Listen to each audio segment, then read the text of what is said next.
오늘도 시청해주셔서 감사합니다. 최근 날씨가 갑자기 추워져 이제는 피부 보습에 특히 신경을 써야 할 시기가 왔습니다. 추운 기후로 인해 피부가 건조해지기 쉽습니다. 이런 상황에서 바세린은 많은 사람들이 떠올리는 제품 중 하나입니다.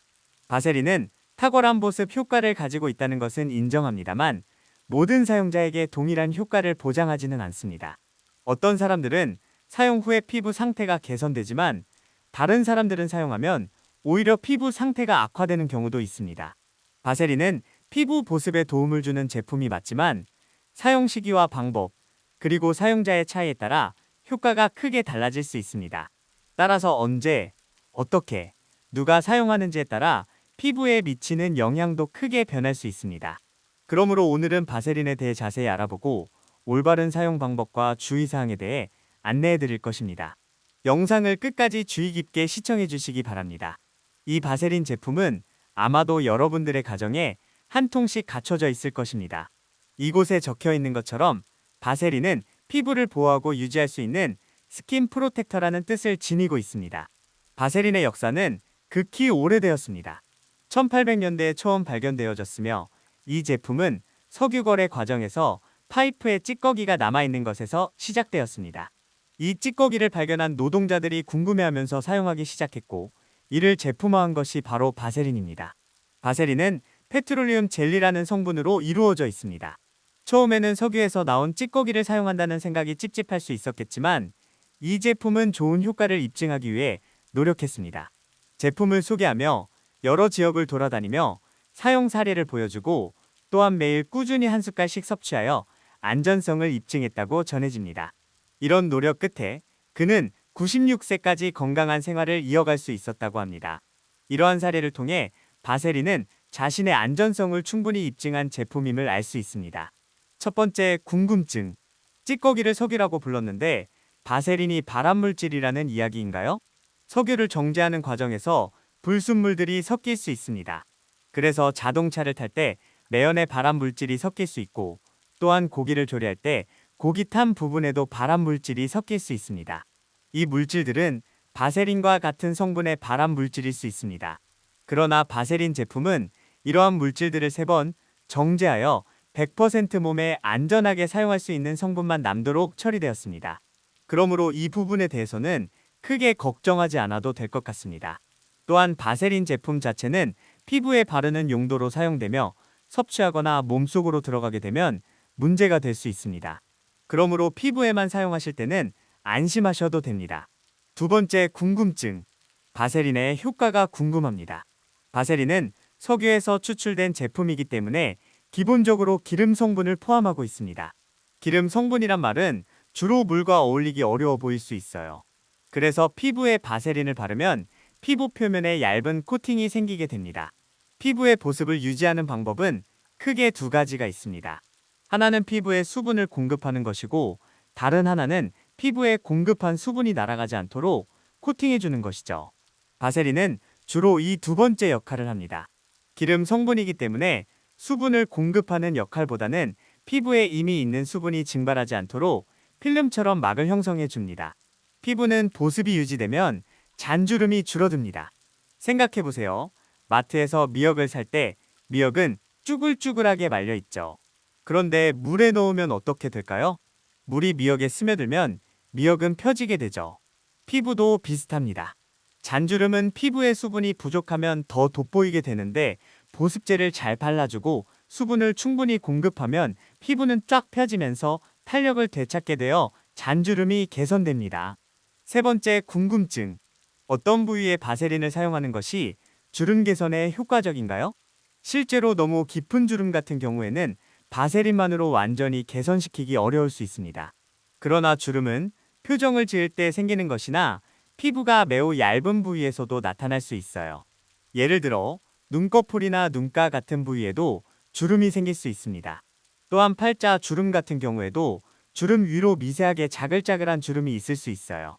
따라서 입가나 팔자, 눈가와 같이 많은 표정을 만들어내는 부위에 바세린을 사용하는 것이 특히 효과적일 수 있습니다.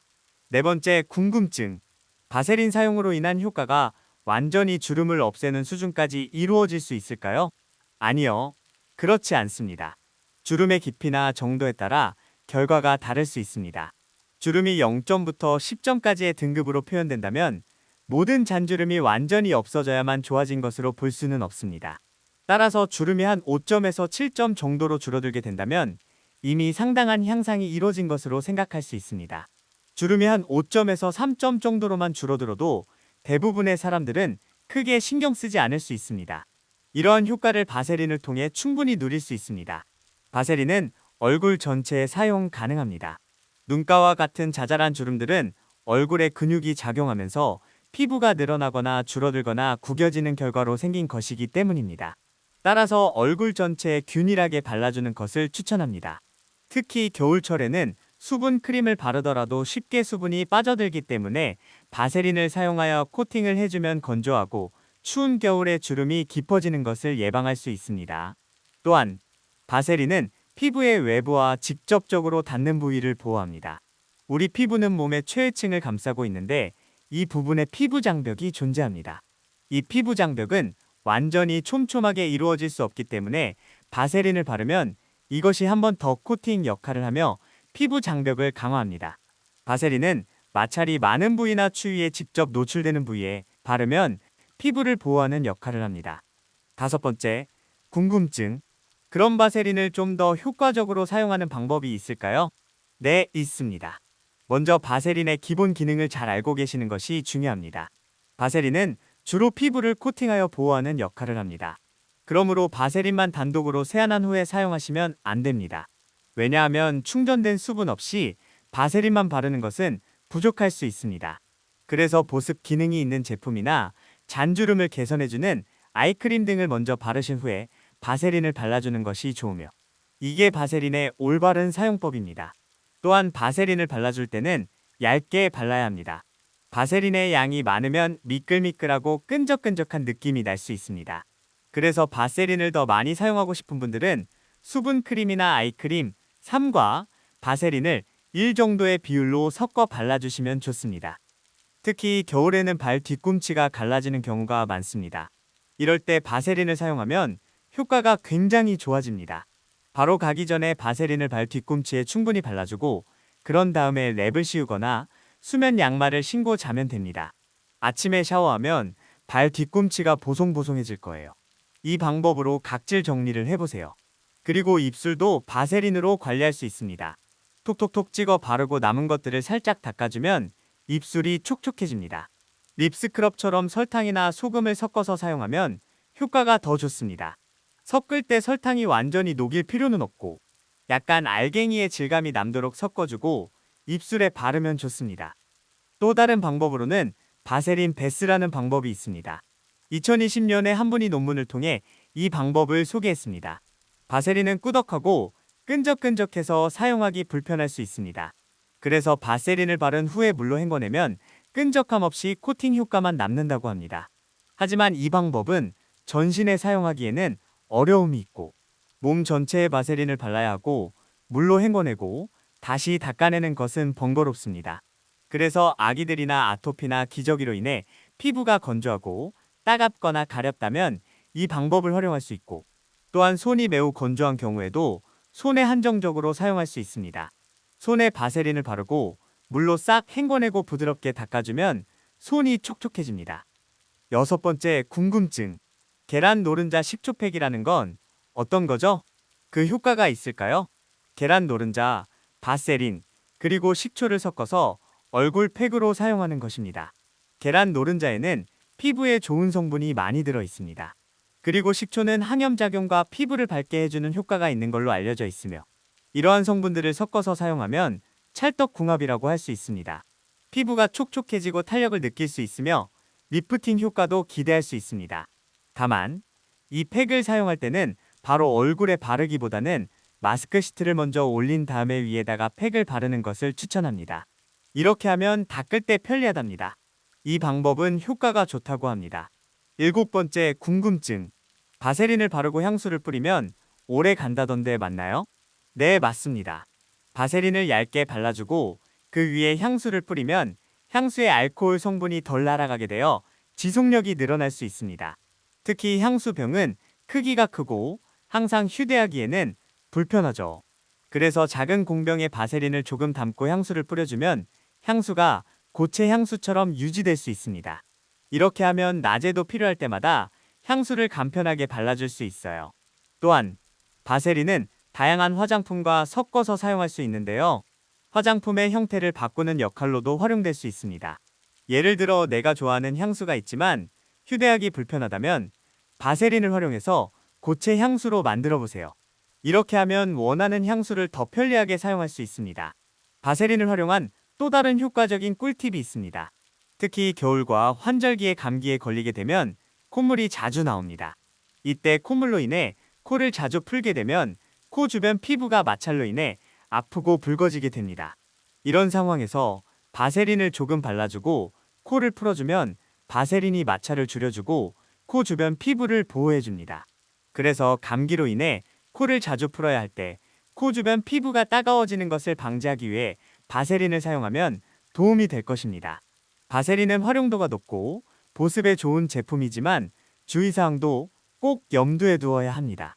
먼저 바세린은 손으로 직접 덜어서 사용하는 형태라 위생에 주의해야 합니다. 특히 발이나 손에 사용할 때 더러워지지 않도록 면봉을 활용하시는 것을 추천드립니다. 바세린을 얼굴에 바를 때는 깨끗한 피부에 바르고 얇게 펴 발라주시는 것이 중요합니다. 또한 모든 피부에 다 잘 맞지는 않을 수 있습니다.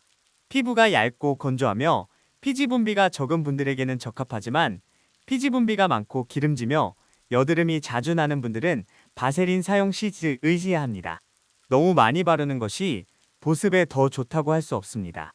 오히려 바세린은 피부를 코팅하는 역할을 하기 때문에 가능한 얇게 바르시는 것이 좋습니다. 이러한 주의사항을 염두에 두고 바세린을 사용하시면 더 효과적으로 활용하실 수 있을 것입니다. 바세린을 사용할 때는 특정 상황에 따라 적절한 사용법을 알고 계셔야 합니다. 보통 가벼운 상처나 붉어진 부위에는 바세린을 바르셔도 무방합니다. 예를 들어 일상적인 상처나 1도 화상과 같이 피부가 붉게 변한 경우에는 바세린을 발라 보습과 보호 효과를 기대할 수 있습니다. 그러나 깊은 화상이나 큰 물집, 피부 손상이 심한 경우에는 바세린만으로 치료를 시도하시면 안 됩니다. 이럴 때는 전문적인 치료가 필요합니다. 또한 바세린을 사용할 때는 제품의 유통기한을 꼭 확인하셔야 합니다. 만약 제품이 더러워져 있거나 변질된 것으로 보인다면 사용하지 말고 새로운 제품을 구입해 사용하시는 것이 좋습니다. 바세린은 일상적인 가정에서 많이 사용되는데 신선한 제품을 선택하셔서 사용하시길 권해드립니다.